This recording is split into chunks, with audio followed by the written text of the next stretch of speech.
There's a popular subreddit called You Had One Job that showcases hilarious humans failing to do the thing that they've been employed to do. It's full of road markings that say turn left but point right, or unforgivable typos on packaging, or bathroom doors that just don't shut because the carpenter didn't do their measurements.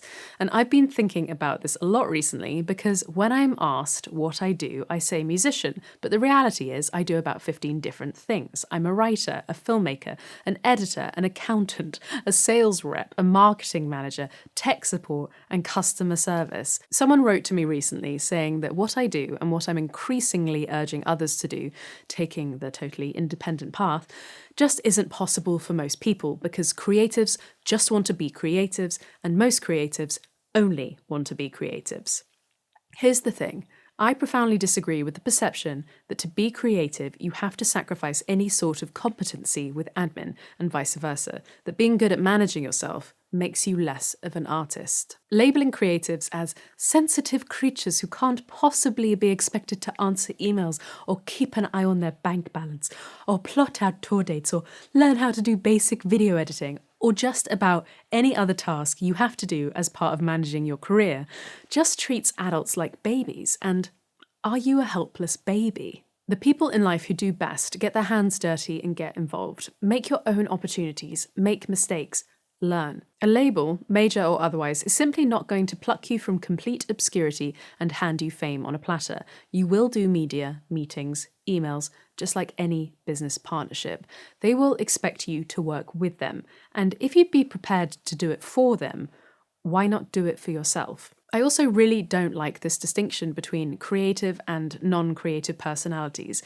We are all creative beings. Obviously, there are levels, but I don't think that there's a person out there who doesn't have the capacity for some sort of creative output.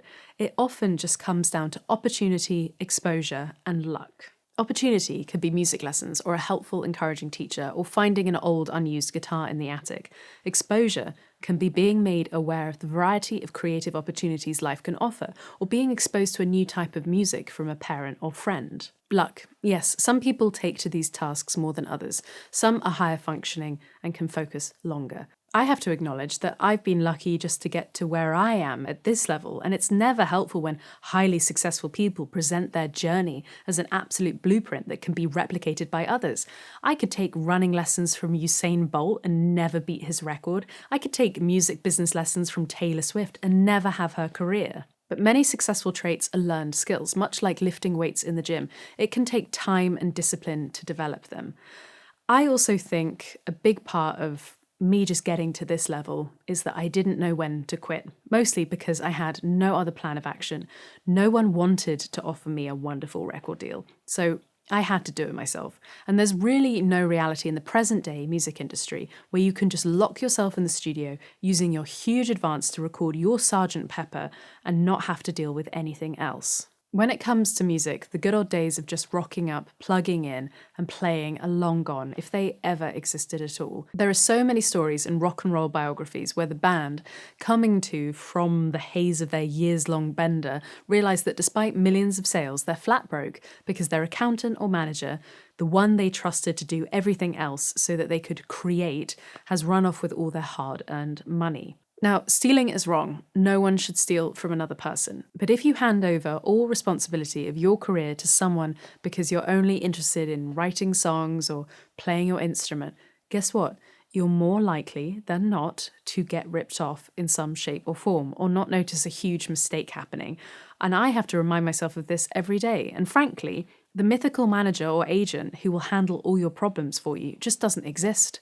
They might take care of the big problem, sure, negotiating complex contracts, for instance, but they're not going to be resizing web banners or answering your Shopify queries for you.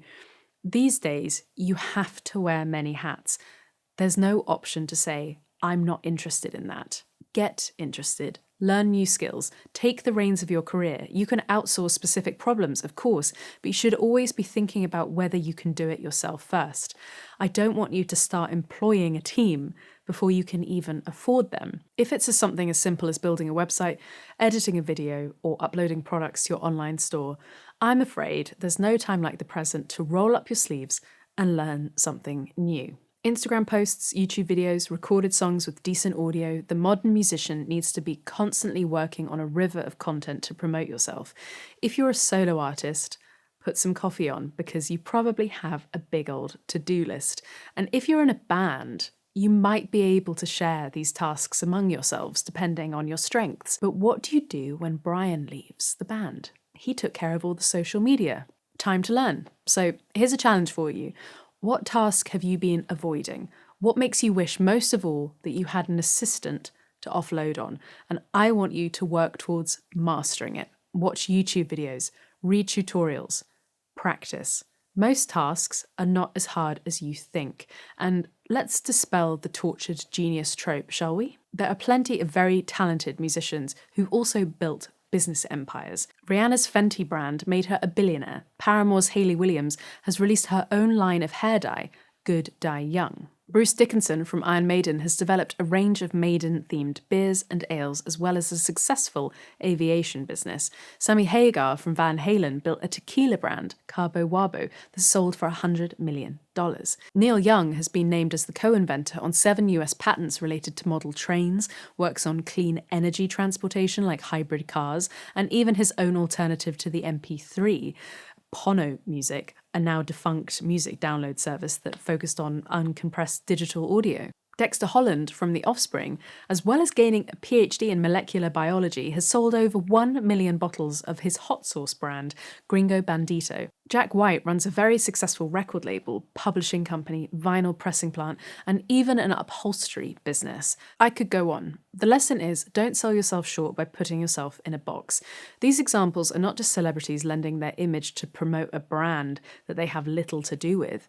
They've used what made them successful and applied it to other passions in their life. Because what is making music other than a realization of a creative idea through ambition, drive, grit, and imagination?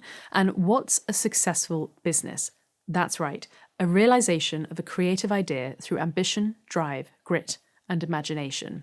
There's no one-size-fits-all solution to this. There's no magic simple trick to it. But if you've ever paid a bill or driven a car or cooked a meal, then you have the ability to record a song or start email marketing or film and upload a video. So thank you so much for watching. If you've enjoyed this, then please leave a comment and tell me what you think. And also consider signing up to my new weekly newsletter, The 21st Century Musician. I am building a community of independent artists who want to take control of their careers by just sharing what I've learned in written format. But as always, I'll be seeing you here again very, very soon.